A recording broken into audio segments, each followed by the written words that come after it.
자, 양상구 2학년 수특라이트입니다. 문법과 서술형 13강의 1, 2 두 개 지문에 대해서 문법과 서술형 수업 같이 해보도록 합니다.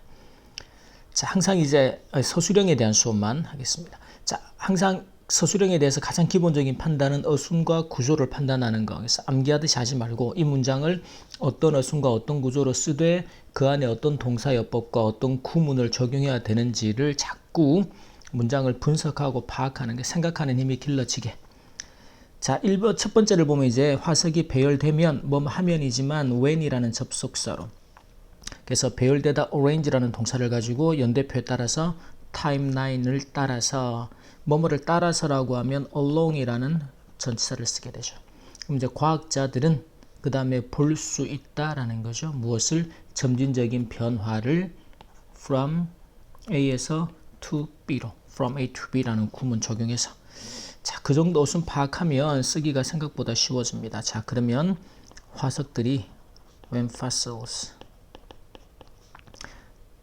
이제 그 배열이 되는 거죠. are arranged 뭐를 따라서 along a timeline 그렇게 되면 그 변화를 볼 수 있으니까 그래서 과학자들이 scientists들이 can see 볼 수 있는데 점진적인 gradual changes 변화들을 볼 수 있어요. 어디서부터 어디까지? from simple to 여기서는 simple 뒤에 명사 구조가 뒤에 함께 나옵니다. 그리고는 complex 복잡한 무엇으로? 생명의 형태죠. life forms 그래서 지금 생명체로 더 단순한 생명체에서 복잡한 생명체로 자, 2번을 보면 자, 수백만 년에 걸쳐 오는 시간 표현들을 그 다음에 다양한 중간 형태를 거친 진화의 산물이 발견되어 비교될 수 있다. 주어를 찾기가 좀 어렵단 말이죠. 이 주어가 뭔가 하면 진화의 산물인 진화가 됩니다. 그래서 이 진화는 다양한 형태를 거쳤어요. 그래서 이게 수식 구조로 나오겠죠. 뭐뭐를 거쳐서 through.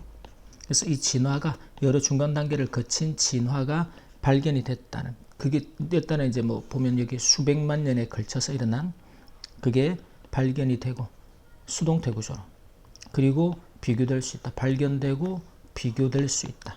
병렬 구조가 되겠죠. 자, 그러면 봅시다. 그러면 이제 주어가 아까 evolution 진화인데 진화 여기서 이제 진화의 결과 진화로 이제 나온 뭘 통해서 여러 중간 단계를 거쳐서 나온 그래서 한국말에서는 진화의 결과라고 표현을 해놨습니다. 진화의 산물 그래서 various 많은 중간 intermediate 형태 forms를 거친 얼마의 기간에 걸쳐 over millions of years 거친 이런 진화의 산물이 발견될 수 있어요. 화석을 통해서 can be detected 그리고 비교될 수 있다. 이렇게 병렬 구조가 나오겠죠. compared 어디에 비교가 됩니다. to 그래서 현재의 the present state 상태가 되죠. 무엇의? 어떤 한 생물의 그래서 an organism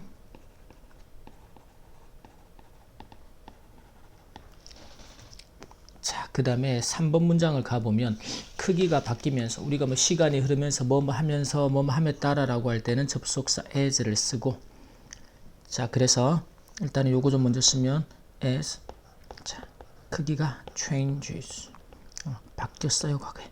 그래서 크기가 바뀌면서 말의 해부학적 구조의 다른 측면입니다. 그래서 other aspects가 주어가 돼요. 그래서 자, 근데 주어가 아니라 주어인데 역시 바뀌었다. 자, 우리가 이제 주어, 동사, 목적어 하다. 그리고 뭐뭐도 그렇다. 두 개가 같이 그렇다라는 것이 그럴 때 우리가 어떤 구문을 써요? so, do나 so, be 형태로 그 다음에 주어가 나오죠.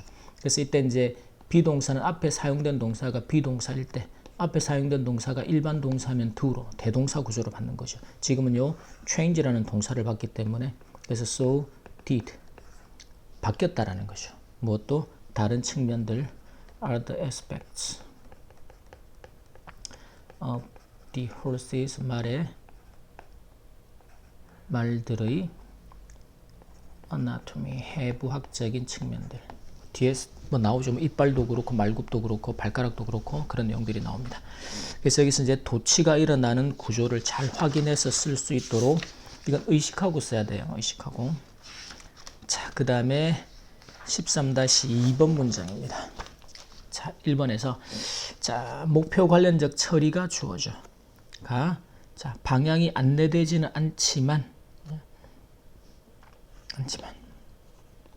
무엇에 의해서? 추론자의 목표에 의해서. 이 목표 관련적이라는 것은 목표 지향적이 아니기 때문에 구체적인 목표, 학습자의 구체적인 목표에 의해서 드러내놓고 방향이 여기다 라고 되진 않는단 말이죠. 하지만 그럼에도 불구하고 그런 목표에 관해서 유용한 결과로 귀결된다. 말이 어려운데 그런 결과를 낳게 된다. 자, 근데 여기서 이제 쓸 때 조금 주의해야 될 그 구조들이 있습니다. 일단 주어가 goal relevant processing이 되겠죠. 그래서 목표 relevant 관련적 처리가 명시적으로 드러내놓고 is not. 자, 명시적이다 드러내놓다 explicitly 방향이 지시가 되진 않아요. direct는 방향을 잡다, 방향을 안내하다 또는 지시하다 다 씁니다. 무엇에 의해서? by the goals of the reasoner. 리저너가 원래 추론자인데 여기서는 이제 학습을 하는 사람이 내 목표는 이거야 라고 명시적으로 제시가 되지는 않는단 말이죠. 자, 그러긴 하지만 but 결과를 낳게 돼요. 귀결돼요. result. 이때 이제 주의할 게 is하고 result in. 그 다음에 유용한 결과 돼요. 유용한 결과. 그럼 쉽게 쓰면은 useful outcome이라고 쓰면 되는데 result in 다음에 결과예요. outcomes. 어떤 결과? that are 그럼에도 불구하고 요 구조를 연결하려고 nevertheless 즉 이제 명확하게 목표가 이거야 라고 제시가 되진 않지만 그 두리뭉실하게 하지만 그럼에도 불구하고 애가 are useful 유용한 거죠. 그 결과가 무엇에 관해서 뭐뭐에 관해서는 with respect to라는 구문을 쓰게 됩니다. 그래서 with respect to 무엇에 관해서 그 목표에 관해서는 those goals 약간 의미 있는 결과는 낳게 된다. 완벽한 목표에 부합하진 않더라도 뭐 그런 내용으로 그 내용이 2번하고 연결돼요. 따라서 이런 목표 관련적 처리에서 in 이렇게 빼면 됩니다. 요 구조는 그대로 쓰면 돼. in 다음에 goal relevant processing에서 자 바람직한 학습이 주어져. 그 다음에 발생할 수 있다 부수적인 효과로. 그래서 뭐뭐로라고 하면 as를 넣어서. 그 다음에 일반적인 과업 관련적 처리의 부수적인 효과가 되겠죠. 이렇게. 이걸 하다 보니까 목표는 아니었지만 그걸 하다 보니 부수적이라는 거는 그 결과로 그냥 뭔가가 따라오는 거. 사이드로. 자, 그래서 이런 목표 관련적 처리에서 바람직한 the desired learning 학습이라는 게 may occur 일어날 수 있어요. 무엇으로서? as a side effect 부수적인 효과로서 무엇의? of 정상적인 normal 과학 관련한 task related 처리에서. 자, 3번을 가보면 자 그에 반해서 앞으로 빼내고 그 다음에 goal driven 목표 지향적인 학습이 주어져. 그 다음에 추진이 됩니다. 수동태로 drive 목표 추론자의 분명한 학습 목표에 의해서 자 추진됩니다.